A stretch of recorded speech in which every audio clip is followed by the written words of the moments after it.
आपका प्रश्न है कि बहुत से अंदर विचार भी आते हैं जो प्रिय भी लगते हैं, जो अप्रिय भी लगते हैं। कोई डरावना लगता है, कोई प्रिय लगता है। इन सब से कैसे उभरे, इन सब से कैसे बचें कि हम ब्रह्मानंद में स्थिर हों। जी,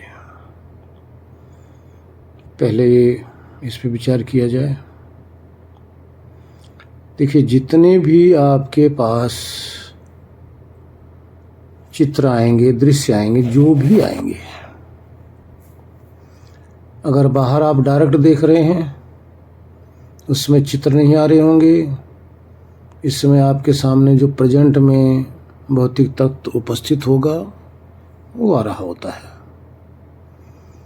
जब आप आंख बंद करते हो तो अंदर जो कुछ भी आते हैं ये आपके प्रारब्ध के, संचित के, क्रियमाण के संस्कार हैं, वासनाएं हैं। ये आपके अंदर आती हैं। ये समस्त वासनाएं कभी कभी गुणों के प्रभाव से परिवर्तित हो जाती हैं, लेकिन ये अध्यात्म की कोट में आती नहीं। तो प्रथम तो ये है कि हमें ध्यान करना चाहिए। सर्वप्रथम हमें ध्यान की तरफ चलना चाहिए, ध्यान करना चाहिए। ध्यान क्या है? ये जितने भी विचार, जितने भी चित्र, प्रिय या अप्रिय, अनुकूल या प्रतिकूल, जो कुछ भी आ रहे हैं, इनसे हमें बचना है। बचेंगे कैसे? ध्यान के द्वारा। और ध्यान से पहले क्या करें? सुमिरन करें, जिसको भजन कहते हैं। सुमिरन क्या है? चाहे आप नाम के द्वारा नामी को पुकारना, यानी जैसे आप ईश्वर की तरफ लगना चाहते हैं तो आपको जो भी नाम ईश्वर के प्रति प्रिय है उस नाम के द्वारा बार बार नाम को रिपीट करते जाना है और ईश्वर का भाव नाम के द्वारा बनता जाए। जब आप इस तरह से नाम का चिंतन करते हुए, नाम का सुमिरन करते हुए भाव का जब चिंतन करने लग जाएंगे तो धीरे धीरे ये जो अनुकूल और प्रतिकूल बाहर के विचार आ रहे हैं, कुछ काल के बाद वो आने बंद हो जाएंगे। वो तब तक आएंगे जब तक आपके ध्येय विषय के प्रति आपका भाव नहीं बनता, तब तक वो आते रहेंगे। कभी कभी आगे चल के आपका भाव भी बन रहा है, फिर भी बीच बीच में वो आते रहेंगे, लेकिन आपका काम उनको हटाना नहीं है। उनको हटाना नहीं, हटाने का प्रयत्न करोगे और आएंगे। आपका काम सिर्फ अपने लक्ष्य को याद रखना है। नाम के द्वारा सुमिरन करते रहो, चाहे आप ओम समझते हो, चाहे भगवान कहते हो, चाहे ईश्वर कहते हो, चाहे अल्लाह कहते हो, चाहे खुदा कहते हो, चाहे एक ओंकार कहते हो, या किसी भी नाम के द्वारा आपने ईश्वर को महसूस करना है। जब आप अपने इर्द गिर्द, आगे पीछे, ऊपर नीचे, दाएं बाएं जब फीलिंग करने लग जाएंगे ईश्वर की, तो ये समस्त जितनी भी अनुकूल और प्रतिकूल विचारधारा आ रहा था, ये सब समाप्त हो जाएंगे। लेकिन इसके लिए काफ़ी परिश्रम करना पड़ेगा। इसके लिए आपको शुद्ध सात्विक भाव बनाना ही पड़ेगा, चाहे नाम के द्वारा नाम पुकारते रहो, भाव बनाते रहो, चाहे आप गा गा कर भाव को बनाओ। गाते भी रहोगे तो भाव भी बनता रहेगा। ये पहली सीढ़ी है, नाम को जपना। दूसरी सीढ़ी है भाव को बनाना। जब आपका भाव बन जाएगा तो ये समस्त वृत्तियां हट जाएंगी। जहां तक आपका जब भाव बन जाएगा, वृत्तियां हट जाएंगी, तब आपकी ये समाधि दशा होगी। उस दशा में आपका नाम भी छूट जाएगा। जो आप पुकार रहे हो, पुकारना भी बंद हो जाएगा। कहने का तात्पर्य है, ज्ञान इंद्रिय और कर्म इंद्रिय, अंतःकरण, मन, बुद्धि सब शांत हो जाएंगे। आत्मा उस भाव के अंदर निमग्न होने लग जाएगा। तब यहाँ क्या हुआ? समाधि का अर्थ होता है समस्त द्वैत अवस्था जितनी भी है, चाहे मन की अवस्था हो, आपके साथ लगा है तो द्वैत में हो, चाहे बुद्धि की अवस्था है, बुद्धि के साथ लगे हो तो द्वैत में हो, चाहे इंद्रियां हैं, इंद्रियों के साथ लगे हो तो द्वैत में हो, चाहे आपके अंदर के जो विचार आ रहे हैं उसमें लगे हो तो द्वैत में हो। कहने का अर्थ यहाँ ये हुआ कि जब प्रकृति से संपर्क छूट जाए तभी समाधि है। प्रकृति से अटैचमेंट समाप्त हो जाए, किसी भी प्रकार का प्रकृति, क्योंकि प्रकृति मन भी है, इसके अंदर जो विचार चल रहे हैं वो भी प्रकृति है। प्रकृति से अटैचमेंट बंधन है। जब अटैचमेंट आपका समाप्त हो जाएगा तो आप सबसे छूट गए, और आपके अंदर, आत्मा के अंदर जो स्वयं की अनुभूति है, या आपके अंदर जो ब्रह्मानंद की अनुभूति है, जब इससे अटैचमेंट कर लोगे तो ये समाधि का फल है। अब आपने करना क्या है? प्रकृति से डिटैचमेंट, आत्मा से अटैचमेंट। प्रकृति से डिटैचमेंट को हो जाए तो समाधि है, और आत्मा से डिटैचमेंट हो जाए अर्थात ब्रह्मानंद से अटैचमेंट हो जाए तो आपका ये समाधि का फल है। अगर आप वृत्तियों में लगे हैं तो ये आपकी संसार दशा है,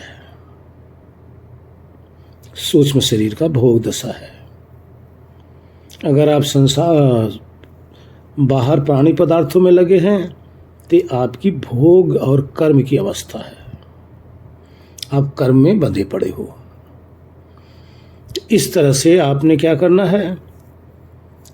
प्रकृति से डिटैचमेंट, आत्मा में अटैचमेंट। अटैचमेंट के लिए भी बताया, फिर रिपीट कर देता हूं। नाम के द्वारा, भजन के द्वारा आपको सिर्फ भाव बनाना है। आपके पास भाव नहीं रहेगा तो आप वृत्तियों के अंदर उलझे रहोगे। आत्मा परमात्मा का भाव बनते ही वृत्तियां छूमंतर हो जाएंगी, साइड लाइन हो जाएंगी, हट जाएंगी। जब आपका भाव बनेगा, यहां तक आपकी बुद्धि रहेगी। बुद्धि भी समाप्त हो जाएगी, तो इसको कहते हैं समाधि हो गई। फिर आत्मा में अटैचमेंट हो गया, तो इसको कहते हैं ब्रह्म ज्ञान हो गया, आत्मज्ञान हो गया। ये आपने करना है, साधन आपको बता दिया गया है। इंद्रियों के द्वारा कुछ भी आप करोगे, प्रकृति का अटैचमेंट है। मन के द्वारा कुछ भी आप देखोगे, प्रकृति से अटैचमेंट आपका है। बुद्धि के द्वारा कुछ भी आप अनुभव करेंगे, ज्ञान करेंगे, तो प्रकृति से अटैचमेंट है। शरीर का ज्ञान बना रहेगा, ये अटैचमेंट है। नासिका का अगर कोई ज्ञान आ रहा है तो अटैचमेंट है प्रकृति से। स्पर्श का अनुभव हो रहा है तो अटैचमेंट है। शब्द का अनुभव हो रहा है तो प्रकृति से अटैचमेंट है। अंदर विचार चल रहे हैं, प्रकृति से अटैचमेंट है। आपके अंदर संस्कार चल रहे हैं, अटैचमेंट है। ये प्रकृति का अटैचमेंट, ये बाहर भटकाने का कारण है, बाहर भटकने का हमारा कारण है। इस कारण को समाप्त करने के लिए आपको परिवर्तन करना पड़ेगा। किसका परिवर्तन? जो प्रकृति का विषय है ही नहीं, उसके चिंतन में लग जाना है। जो प्रकृति का विषय है ही नहीं, उसके ज्ञान में लग जाना है। जो प्रकृति का विषय है ही नहीं, उसके सुमिरन में लग जाना है। अब यहाँ तो आपके पास दो मार्ग मिलेगा। एक मार्ग है ईश्वर का, दूसरा मार्ग है स्वयं का। यदि आप भक्ति योग चुनते हैं तो ईश्वर की शरण में जाना पड़ेगा।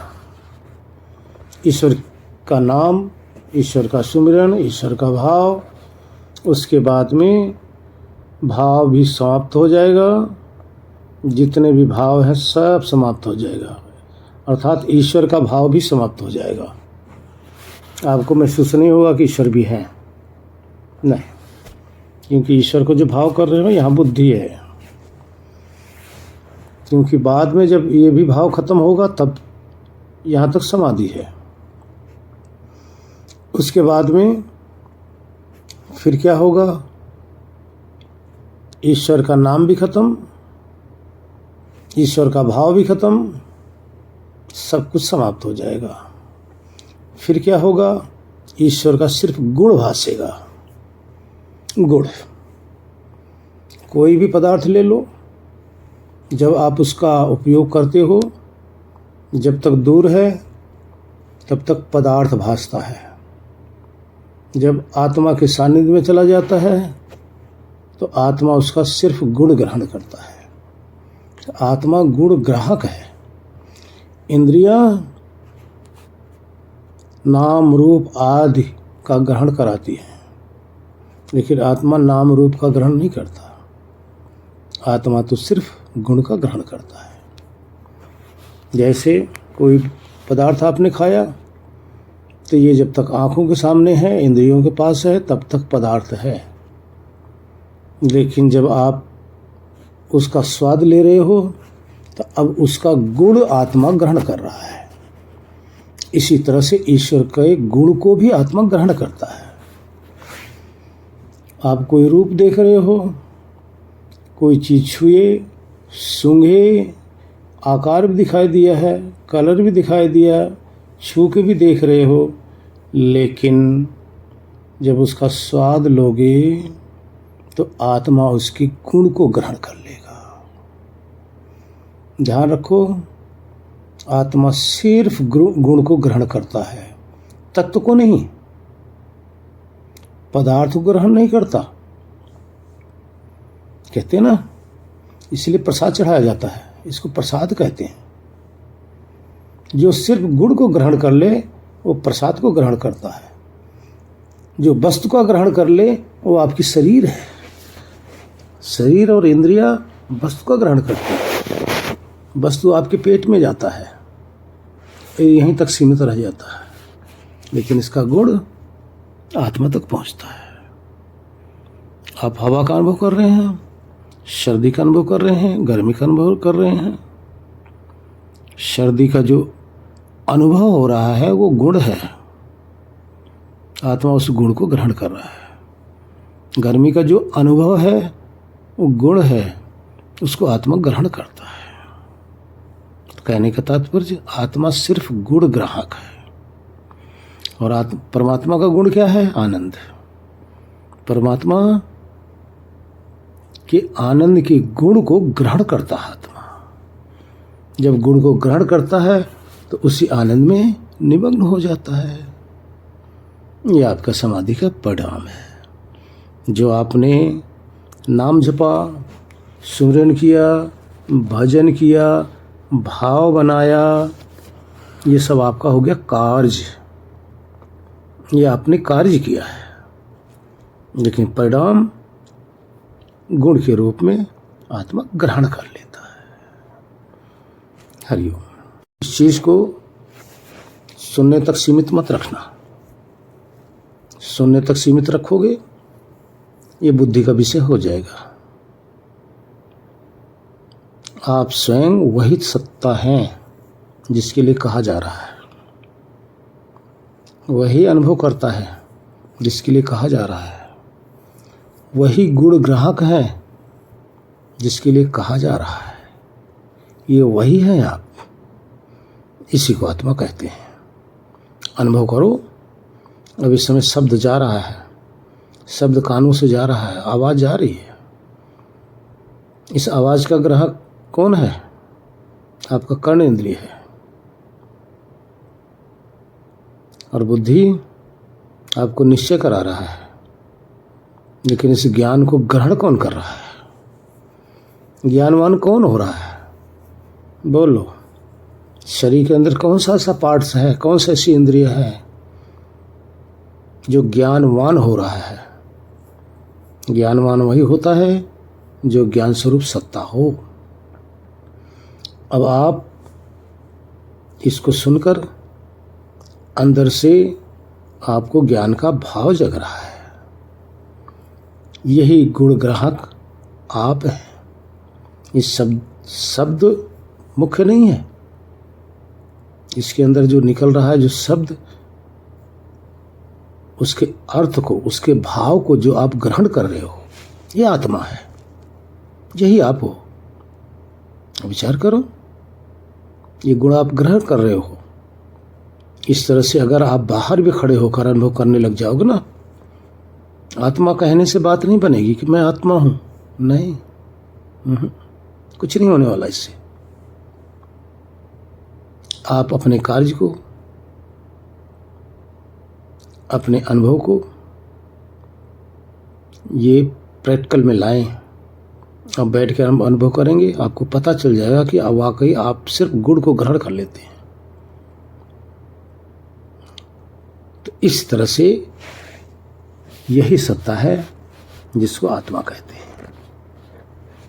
और प्रत्येक शरीरों के अंदर ये गुण ग्राहक रूपी एक एक सत्ता सबके अंदर विराजमान है।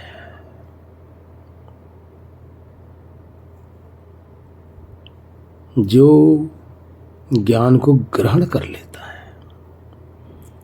सबके अंदर ज्ञान ही तो है।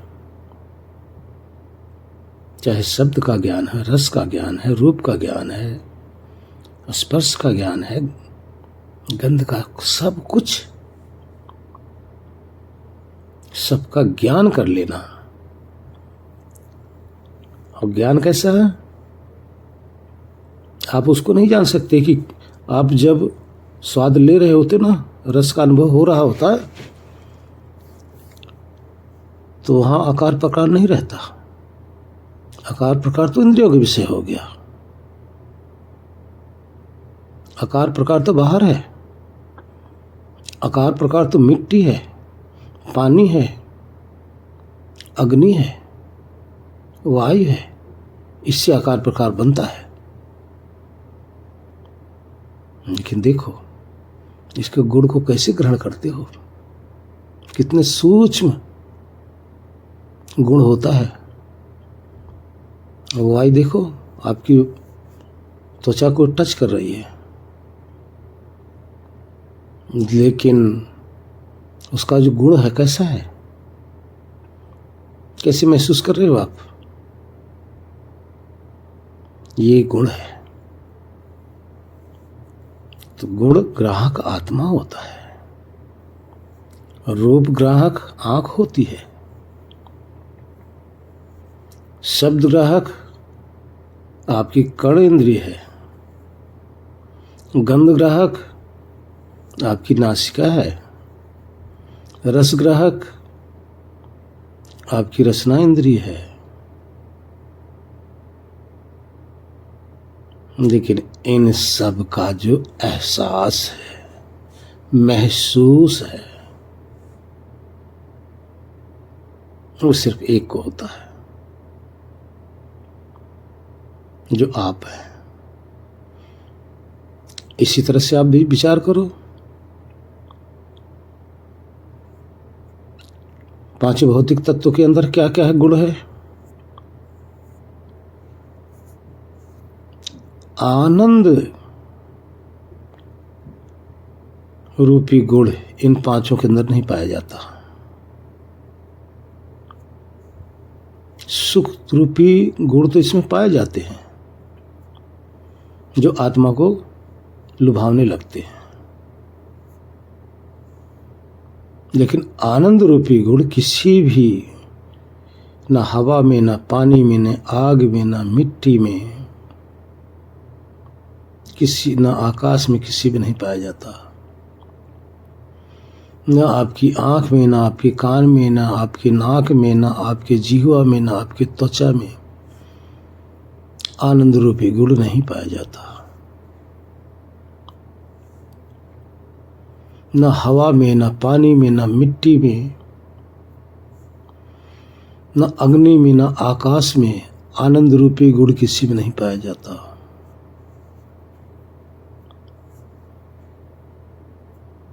लेकिन जब सबसे डिटैचमेंट कर लेते हो, तो अंदर जब आप जाते हो, तो आनंद रूपी गुण का प्रकट होना ये सिद्ध करता है कि ये गुण किसी का तो है।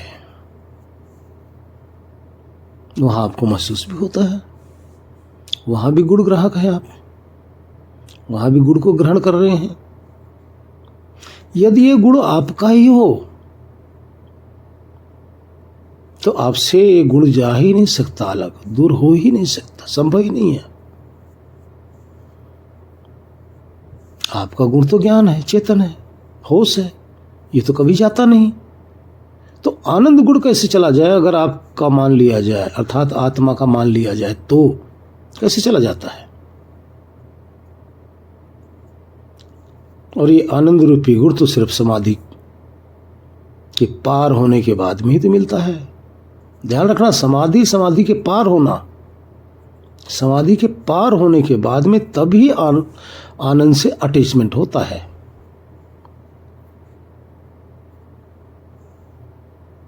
समाधि के बाद तो आत्मा अपने कैवल्य में आता है। समाधि तक प्रकृति का अटैचमेंट है, समाधि के बाद प्रकृति से डिटैचमेंट होता है। और समाधि के बाद जब प्रकृति से डिटैचमेंट होता है, तब आत्मा से अटैचमेंट शुरू होता है।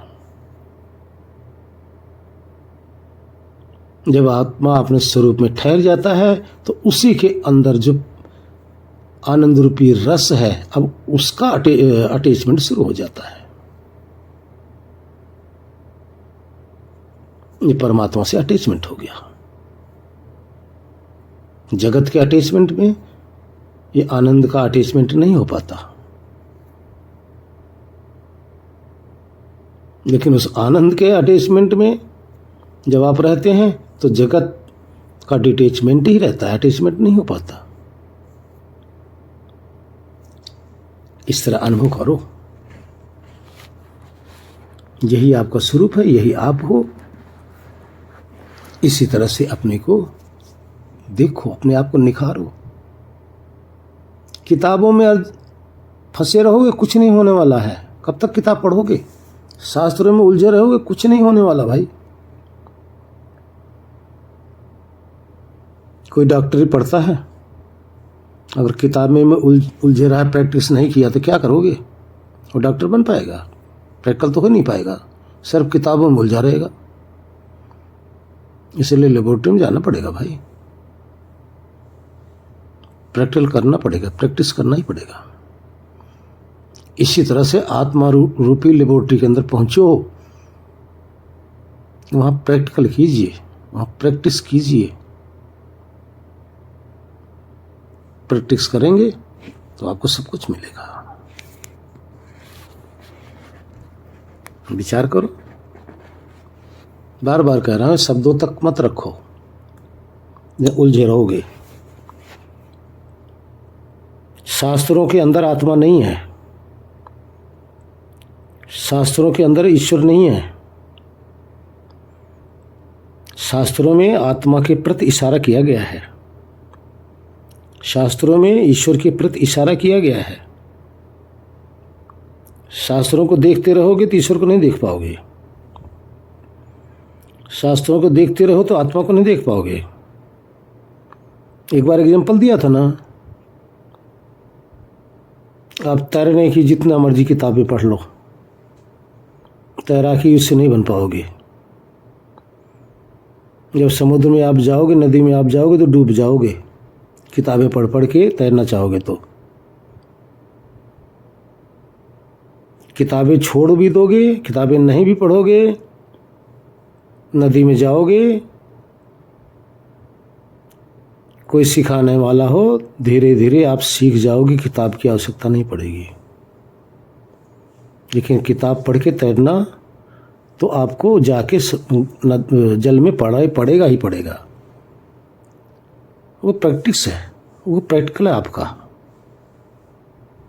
इसी तरह से स्वरूप में जाके आपको प्रैक्टिकल करना पड़ेगा। हमारे से सुन के आपको ज्ञान नहीं हो पाएगा, आप पहुंच नहीं जाओगे वहाँ। हमारे से सुन के आपको वहाँ जाना पड़ेगा, अपना प्रैक्टिस स्वयं की करनी पड़ेगी। स्वयं को करते ही आप तत्वदर्शी हो जाएंगे, स्वयं तत्व के ज्ञाता हो जाएंगे आप। और बिना तत्व ज्ञाता हुए कोई ज्ञानी नहीं होता। किसी ने कहा ना, आत्मा को जाने बिना ज्ञानी तो कहलाता नहीं। तो ज्ञानी बनना है तो स्वरूप में ठहर जाओ। अंदर लेबोरेटरी है, वहाँ पूरा प्रैक्टिस कीजिए। ध्यान में बैठ के डूबो, अंदर में डूबो, प्रैक्टिस करते रहो, अपने आप सब कुछ आने लग जाएगा। ना वहाँ कोई बताने जाएगा, ना किसी से पूछने की आवश्यकता भी पड़ेगी। वहाँ तो आप स्वयं अनुभव करने वाली शक्ति हो ना, ज्ञान करने वाली शक्ति हो ना, ये शक्ति यही हो आप। वहाँ जाके डूबो, संसार से पार हो जाइए, जन्म मृत्यु के चक्कर से पार हो जाइए। मेरी यही सबसे कामना है। हरिओम। स्वरूप में जाने के लिए आप जैसे आत्मा में ठहर गए, ये तो आपकी होगी मंजिल। लेकिन यहाँ तक जाने के लिए आपके पास कई बहुत से शत्रु लगे हैं, 5 और 25 शत्रु हैं आपके पास। अब उन शत्रुओं से पहले लड़ना पड़ेगा, क्योंकि वो शत्रु आपको अपनी तरफ आकर्षित करेंगे, चाहे वृत्तियों के रूप में हो, चाहे आपके परिवार के रूप में हो, चाहे समाज के रूप में हो, चाहे आपके देह के रूप में हो, चाहे भौतिक तत्वों के रूप में है, या जितनी भी चीज़ें हैं, ये सब आपके शत्रु हैं उस समय जब आपको ध्यान में जाना है। तो अब इस शत्रु से हटने के लिए आपको कोई मित्र पकड़ना पड़ेगा जिसका सहारा ले लो आप, ठीक है। उस साधन का नाम, चाहे ईश्वर का नाम जपना शुरू कर दो, चाहे आपके गुरु ने जो भी मंत्र दिया है उस मंत्र का जाप करने लग जाओ, ठीक है। ये जब जाप करोगे, चाहे आप भजन गाने लग जाओ, अब जब आप ये सब करने लग जाएंगे तो जो 25 प्रकार के शत्रु हैं ना, अब वो साइड हो जाएंगे, क्योंकि आप तो लग गए अपने काम में। शत्रु हो जाएंगे साइड। और जैसे आपके शत्रु का अर्थ जैसे वृत्तियां ठहर जाएंगी वैसे आपकी समाधि लग जाएगी। जब तक वृत्तियां नहीं ठहरती तब तक आपकी स्थिरता आ ही नहीं सकती, क्योंकि आप तो दृष्टा हैं। आपका काम है दृश्य में उलझे रहना, ध्यान रखना। और जब तक ये आते रहेंगे आप बच नहीं पाओगे। इसलिए आप अपने आप को बचाने के लिए ये सहारा ले लो, गुरु मंत्र ले लो। जहाँ इसमें दो चीजें जी, मंत्र का अर्थ है इस मन को तृण कर दे, मन को खाली कर दे। किससे? विषय से, शब्द रस रूप गंध स्पर्श, ये पांचों प्रकार के जो विषय है इससे मन को हटा दे, उसी का नाम है मंत्र। अब मंत्र का जो भाव है वो आपके सामने प्रकट होना चाहिए। अगर आपका भाव अगर आपका मंत्र आत्मा की तरफ इशारा कर रहा है तो आत्मा की अनुभूति शुरू होनी चाहिए। अगर आपका मंत्र ईश्वर की तरफ इशारा कर रहा है तो ईश्वर आपके सामने उपलब्ध होना चाहिए। अगर ईश्वर या आत्मा उपलब्ध नहीं हो पा रहे हैं तो आपका मंत्र किसी काम का नहीं है, छोड़ देना चाहिए। ऐसे मंत्रों के अंदर नहीं उलझना चाहिए जिसका परिणाम अच्छा ना हो, जो हमारे मंजिल तक ना पहुंचाए, वो मंत्र नहीं है। मंत्र तो ओ शांति शांति शांति। ओ